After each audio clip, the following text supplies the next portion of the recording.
भारत के गांवों में आज भी जीवन सीधा सादा और मस्ती भरा होता है।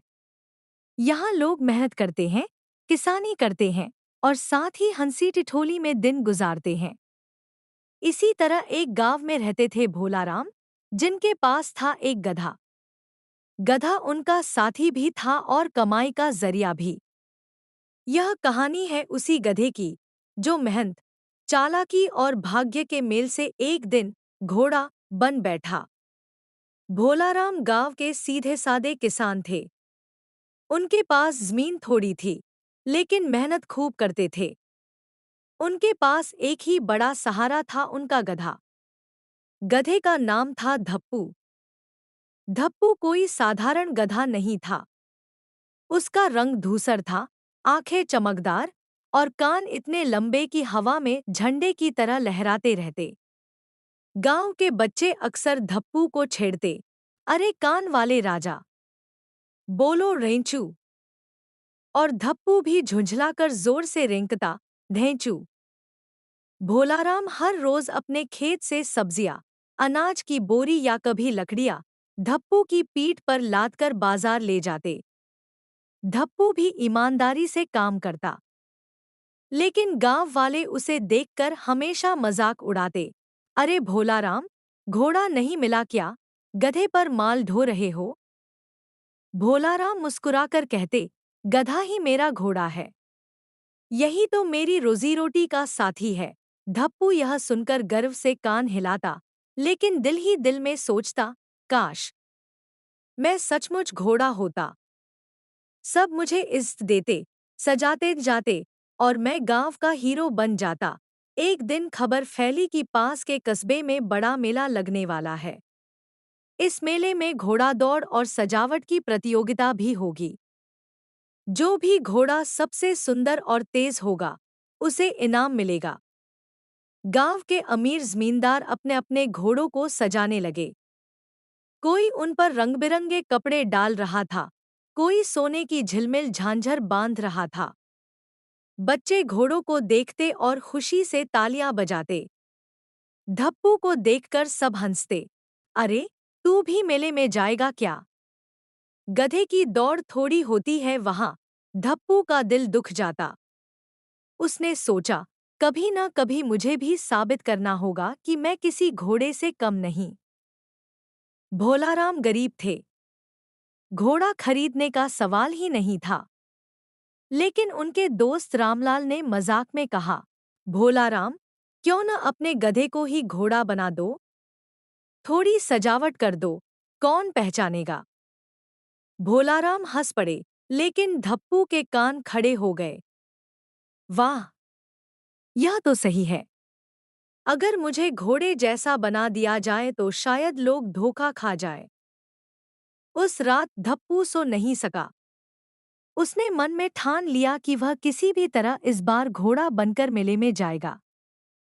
मेले के एक दिन पहले भोलाराम ने सोचा, क्यों न मजे के लिए ही सही, धप्पू को सजाकर ले चलूं। उन्होंने अपनी बीवी से कहा, अरे ललिता, जरा पुरानी रंगीन चादर निकालो। धप्पू को सजाना है। ललिता बोली, तुम भी न। गधे को कौन सजाता है? भोलाराम हंसते हुए बोले, अरे, यह गधा नहीं, मेरा घोड़ा है। उन्होंने धप्पू को अच्छे से नहलाया, उसके बाल संवारे और पूंछ में लाल रिबन बांध दिया। फिर उसके शरीर पर रंग-बिरंगे कपड़े लपेटे और पैरों में झुनझुने बांध दिए। जब धप्पू चलता, तो टन-टन की आवाज गूंजती। गांव के लोग देखने आए और हैरान रह गए। अरे, यह तो किसी घोड़े जैसा लग रहा है। धप्पू गर्व से मुस्कुराया। मेले के दिन धप्पू पूरे शान और शौकत से पहुंचा। बच्चे उसकी सजावट देखकर तालियां बजाने लगे। वाह, क्या घोड़ा है! झुनझुने भी बज रहे हैं। सभी प्रतिभागियों को पंक्ति में खड़ा किया गया। वहां असली घोड़े थे, काले, सफेद, भूरे, चमचमाते और ताकतवर। उनके बीच धप्पू खड़ा था, थोड़ा सकुचाया हुआ, लेकिन भीतर से खुश, आज मैं भी घोड़ों की पंक्ति में खड़ा हूं। सपना पूरा हो गया। मेले के उद्घोषक ने ऐलान किया, अब शुरू होगी घोड़ों की दौड़। जो सबसे आगे पहुंचेगा वही विजेता होगा। धप्पू के दिल की धड़कन तेज हो गई। अरे, दौड़ भी लगानी होगी। मैं तो दौड़ने में माहिर नहीं, बोझ उठाने में माहिर हूं। लेकिन दौड़ शुरू हुई। सब घोड़े बिजली की तरह दौड़ पड़े। धप्पू भी डरते डरते भागा। पहले तो पीछे छूट गया, लेकिन फिर उसे याद आया कि बचपन में गांव के बच्चों से भागने की आदत है। उसने कान खड़े किए और पूरी ताकत से दौड़ने लगा। लोग हैरान थे। अरे, यह कौन सा घोड़ा है? बड़ा अजीब सा है, लेकिन भाग तो खूब रहा है। दौड़ के बीच में अचानक धप्पू से एक बड़ी भूल हो गई। वह थककर रुक गया और जोर से रेंग पड़ा। धेंचू! पूरा मैदान गूंज उठा। लोग चौंक गए। अरे, यह तो घोड़ा नहीं, गधा है। सभी हंसने लगे। बच्चे ठहाके मारकर बोले, गधा बना घोड़ा, गधा बना घोड़ा। भोलाराम शर्मिंदा हो गए। धप्पू की आंखों में आंसू आ गए। उसने सोचा, काश मैं गधा न होता। सीख! तभी मेले के मुखिया ने सबको शांत किया और कहा, रुकिए, क्यों हंस रहे हैं आप सब? यह गधा भले ही घोड़ा नहीं है, लेकिन इसने सबको चौंका दिया। यह मेहनत और हिम्मत से दौड़ा। असली घोड़े तो अपने स्वभाव से तेज हैं, लेकिन गधे ने कोशिश करके दिखाया कि वह भी कुछ कर सकता है। लोग चुप हो गए। मुखिया ने भोलाराम से कहा, तुम्हारा गधा अनोखा है, इसे इनाम मिलना चाहिए। धप्पू की आंखें चमक उठीं।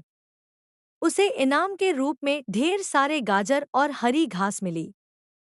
गांव लौटने पर सब लोग धप्पू को देखने आए। अब कोई उसका मजाक नहीं उड़ाता था। बच्चे उसे प्यार से सहलाते और कहते, यह गधा नहीं, हमारा हीरो है। भोलाराम गर्व से बोले, देखा, गधा मेहनत और लगन से घोड़े से कम नहीं। फर्क सिर्फ नजरिए का होता है। धप्पू को यह समझ आ गया कि दूसरों जैसा बनने की जरूरत नहीं है। असली ताकत अपने स्वभाव और मेहनत में है।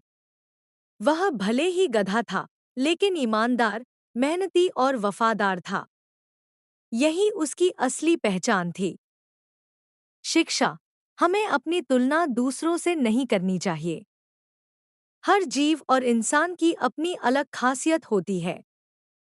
मेहनत और ईमानदारी से काम करने वाला गधा भी सबकी इज्जत पा सकता है। असली जीत अपनी पहचान को स्वीकारने और उसका सम्मान करने में है।